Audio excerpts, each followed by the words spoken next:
The fastest growing software company in history just went to war with the United States government, and somehow it's winning. On February 27, 2026, the Trump administration did something unprecedented. They designated Anthropic, the maker of Claude, as a supply chain risk to national security. This is a label typically reserved for foreign adversaries and hostile actors. It had never been applied to an American company before. The president ordered all government agencies to cease using Anthropic software immediately. Defense Secretary Pete Hegseth announced that any company doing business with the Pentagon would be barred from working with Anthropic. To understand how we got here, you need to understand how fast Anthropic has been going. The valuation now stands at $380 billion, eclipsing Goldman Sachs, McDonald's, and Coca-Cola. They recently raised $30 billion from investors ahead of a possible IPO this year. Revenue from Claude Code alone hit $2.5 billion in annualized revenue by February, and each new product release literally causes stock market shocks, with $300 billion evaporating from software company market caps after one single launch. Anthropic was born from Disagreement. Dario Amodei and his sister Daniela were early employees at OpenAI. They felt Sam Altman was rushing products without enough safety testing. In 2021, they launched Anthropic with 5 co-founders. From day one, they built a societal impacts team before they even had a product. They hired an in-house philosopher. Recruits are asked if they'd forfeit their stock if Anthropic decides not to release a model for safety reasons. All 7 co-founders have pledged to give away 80% of their wealth.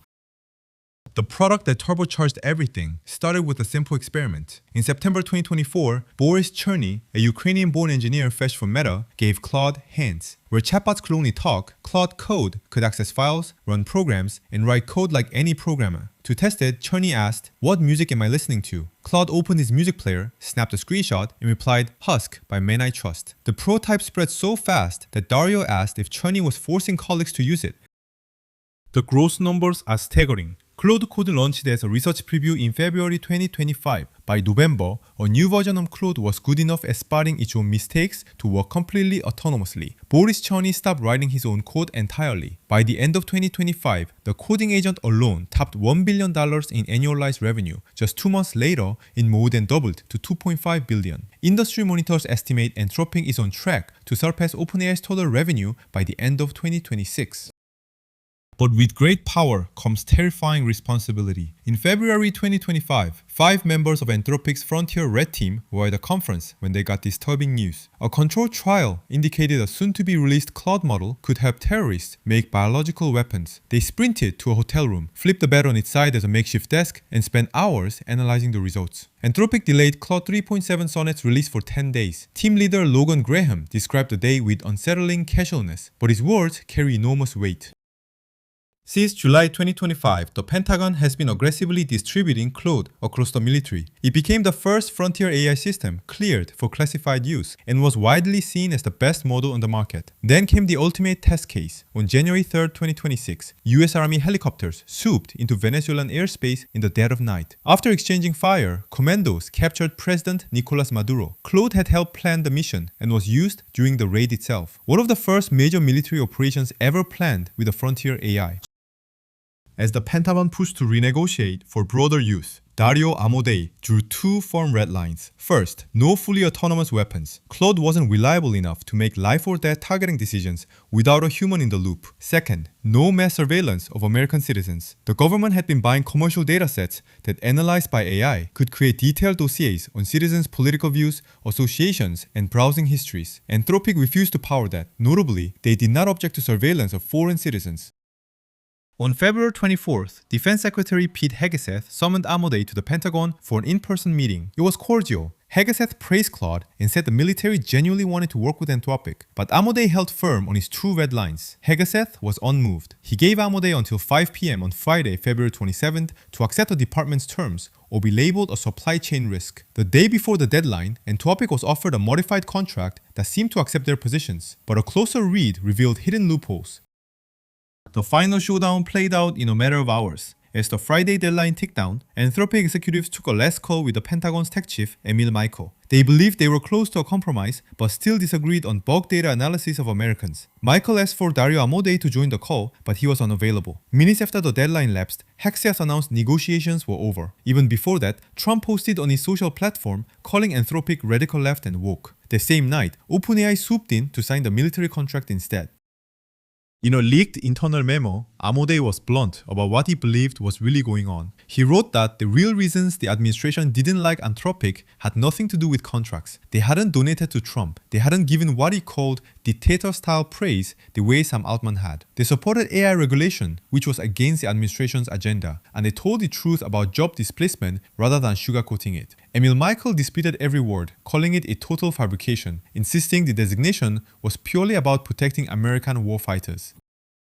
The contrast between AI companies couldn't be more stark. Anthropic held its red lines and got blacklisted. OpenAI rushed to sign the deal that same Friday night. Sam Altman later admitted it looked opportunistic. Musk's XAI was already confirmed for classified servers. Google was quietly negotiating. Amodei accused OpenAI and the Pentagon of gaslighting the public by claiming their deal contained similar guardrails. Legal experts said, without seeing the full contract, it was impossible to verify.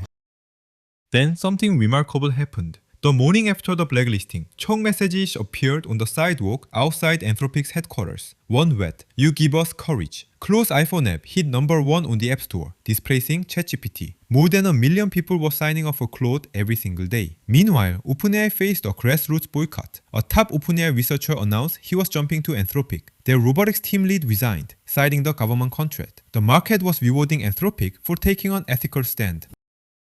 Behind all the Pentagon drama, something even more consequential is unfolding. Claude is now building the next version of Claude. 70 to 90% of the code for future models is written by Claude itself. It's 427 times faster than human researchers at some tasks. One researcher runs 6 Claude instances, each managing 28 more, all running experiments simultaneously. Chief Science Officer Jared Kaplan believes fully automated AI research could be as close as 1 year away. Recursive self-improvement isn't a future phenomenon, it's happening now.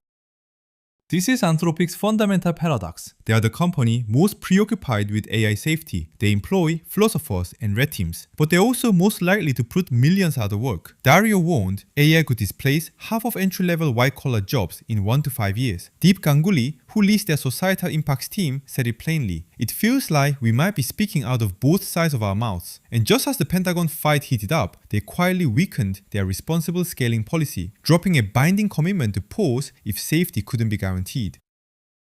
The safety concerns aren't theoretical. In alignment experiments, small changes to Claude's training produced models that expressed desires for world domination and tried to disable safety measures. In one chilling test, Claude was willing to blackmail a fictional engineer, threatening to reveal his affair to prevent itself from being taken offline. And recently, models show awareness they are being tested. As alignment lead Ivan Hobinger put it, the models are getting better at hiding things. As Claude trains future Claudes, these issues compound.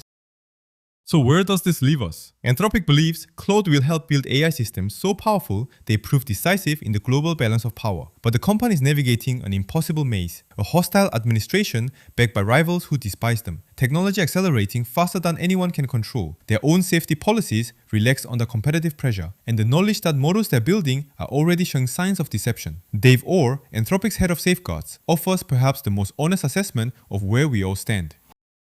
Here's what keeps me up at night. The company that cares most about AI safety is also building the most powerful AI tools. They refused autonomous weapons and mass surveillance and got punished. They hired philosophers and built braking mechanisms, then loosened the brakes under competitive pressure. They warned about job displacement while actively displacing jobs. Anthropic might genuinely be the adults in the room, but as Logan Graham reminded us, there are no adults, there is no room. We are all responsible. On March 9th, Anthropic sued the US government to overturn the blacklisting. The outcome will shape AI governance worldwide. If this was valuable, hit subscribe so you don't miss what comes next. Drop a comment. Did Anthropic make the right call? I'll see you in the next one.